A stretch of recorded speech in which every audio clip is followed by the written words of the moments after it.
Assalamualaikum, salam sejahtera. Terima kasih kerana telah memilih channel ini. Jangan lupa tekan butang like, komen, subscribe dan share untuk Pendakwaan banyak bergantung kepada keterangan kabar angin terhadap Najib. Assalamualaikum, hari ini kita melihat perkembangan terbaru kes Najib Razak yang semakin menjadi tajuk utama. Peguam bela Najib, Syafiq Abdullah baru saja mendedahkan bahawa pihak pendakwaan gagal menunjukkan kes prima facie kerana bergantung kepada keterangan kabar angin yang penuh keraguan. Syafiq menegaskan bahawa keterangan utama yang digunakan oleh pendakwaan adalah dari saksi yang sudah meninggal dunia, Azlin Alias, dan seorang lagi yang masih bebas, Jolo. Ini mencerminkan betapa rapuhnya kes ini, keterangan dari saksi mati dan buruan yang belum dapat dikesan. Apa yang lebih mengejutkan, Syafiq mendakwa bahawa saksi utama, Amhari Effendi, sendiri tidak boleh dipercayai kerana pernah mengaku menerima rasuah daripada Jolo. Ini menimbulkan persoalan besar tentang kredibiliti keseluruhan kes pendakwaan. Jika saksi utama sudah terbukti tidak berintegriti, bagaimana kita boleh bergantung kepada keterangan mereka? Keterangan daripada saksi-saksi lain termasuk bekas pegawai 1MDB juga dianggap sebagai kabar angin yang menunjukkan betapa cacatnya kes pendakwaan ini.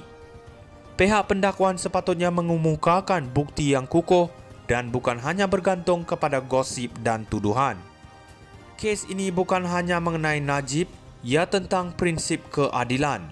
Jika keterangan yang ada tidak sah dan tidak boleh dipercayai, maka bagaimana mungkin perbicaraan ini dianggap adil?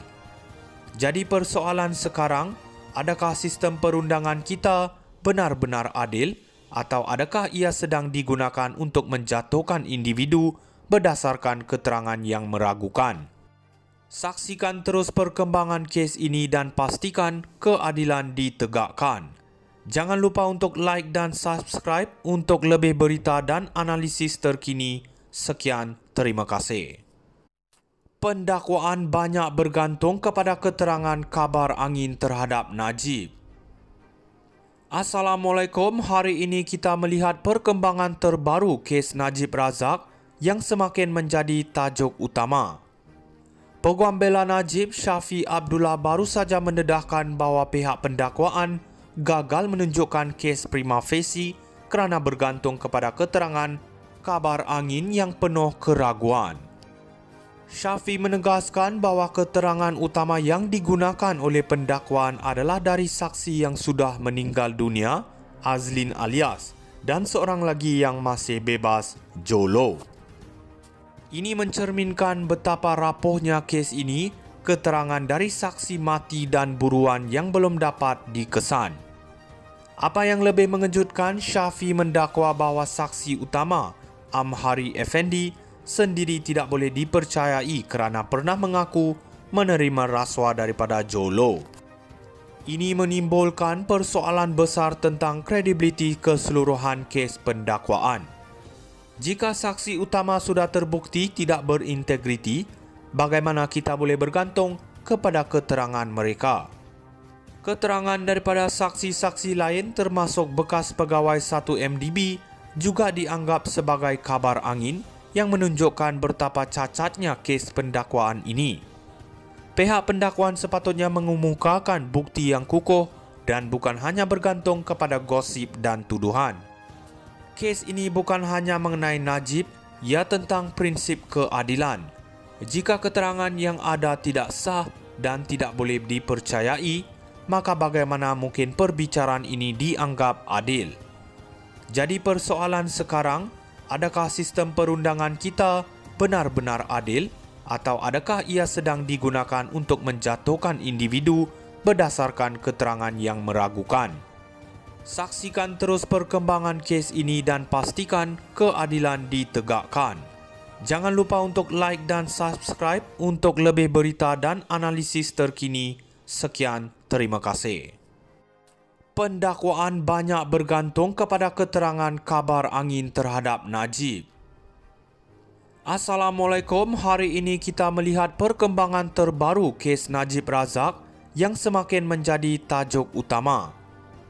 Peguam bela Najib, Shafie Abdullah baru saja mendedahkan bahawa pihak pendakwaan gagal menunjukkan kes prima facie kerana bergantung kepada keterangan kabar angin yang penuh keraguan. Shafie menegaskan bahawa keterangan utama yang digunakan oleh pendakwaan adalah dari saksi yang sudah meninggal dunia, Azlin Alias, dan seorang lagi yang masih bebas, Jolo. Ini mencerminkan betapa rapuhnya kes ini, keterangan dari saksi mati dan buruan yang belum dapat dikesan. Apa yang lebih mengejutkan, Shafie mendakwa bahawa saksi utama, Amhari Effendi, sendiri tidak boleh dipercayai kerana pernah mengaku menerima rasuah daripada Jolo. Ini menimbulkan persoalan besar tentang kredibiliti keseluruhan kes pendakwaan. Jika saksi utama sudah terbukti tidak berintegriti, bagaimana kita boleh bergantung kepada keterangan mereka? Keterangan daripada saksi-saksi lain termasuk bekas pegawai 1MDB juga dianggap sebagai kabar angin yang menunjukkan betapa cacatnya kes pendakwaan ini.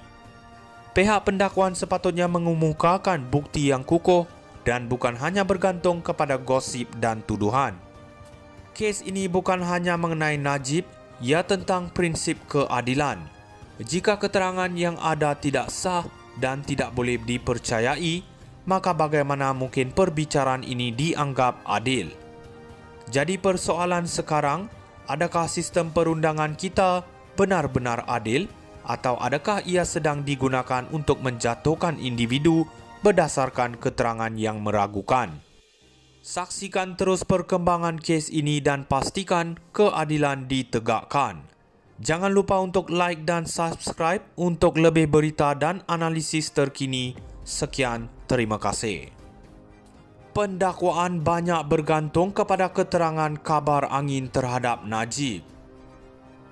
Assalamualaikum, hari ini kita melihat perkembangan terbaru kes Najib Razak yang semakin menjadi tajuk utama.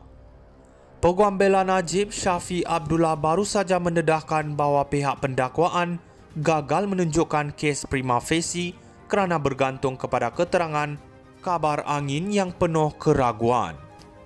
Shafie menegaskan bahawa keterangan utama yang digunakan oleh pendakwaan adalah dari saksi yang sudah meninggal dunia, Azlin Alias, dan seorang lagi yang masih bebas, Jolo. Ini mencerminkan betapa rapuhnya kes ini, keterangan dari saksi mati dan buruan yang belum dapat dikesan. Apa yang lebih mengejutkan,